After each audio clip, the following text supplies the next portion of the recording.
que la préférence nationale demeure toujours au cœur de votre projet politique? Oui, je crois qu'elle est une mesure de bon sens. Bon. Mais je rappelle, parce que beaucoup d'idioties sont dites sur ce sujet, que la préférence nationale a vocation à s'appliquer à tous les Français.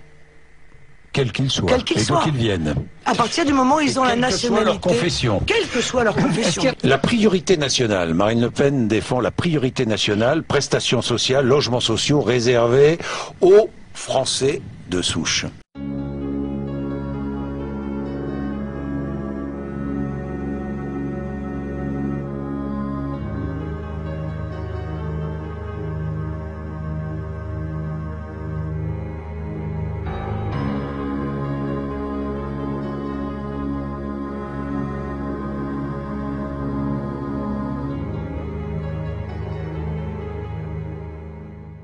La préférence nationale s'applique à tous les Français, quelle que soit leur origine, leur religion, voilà, à tous les Français. L'idée, c'est quoi? L'idée, c'est de dire, nous, on est censé diriger la France, et par conséquent, en France, un Français doit être prioritaire dans son accès au logement social, il doit être prioritaire à compétences égales pour l'accès à un emploi. C'est une mesure, d'ailleurs, qui est appliquée dans beaucoup d'autres pays européens ou extra-européens, sans que cela ne choque personne, parce que tout simplement, c'est une mesure de bon sens. Mais si Mme Kosciusko-Morizet est contre la préférence nationale, effectivement, si elle pense que les Français doivent passer Marine Le Pen, on derrière, laisse Nathalie. je vais vous apprendre d'ailleurs quelque chose, parce que je suis sûr que personne ne le sait.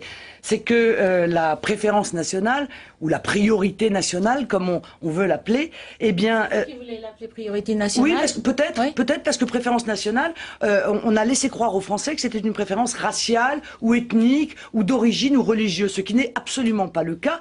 La priorité nationale, c'est quand on est Français, on a le droit à un certain nombre d'avantages dans son propre pays. Eh bien, puisque c'est l'actualité, je vous signale que la préférence nationale, elle est appliquée dans la principauté de Monaco. Et je n'ai jamais entendu aucun journaliste nous expliquer que le prince Albert était un fasciste. Bon, eh bien, à Monaco, quand vous êtes monégasque, vous avez, à compétences égales, un accès prioritaire à l'emploi. Vous avez des aides sociales qui vous sont réservées pour pouvoir vous loger. Vous avez des aides sociales pour pouvoir élever votre famille de manière absolument exclusive.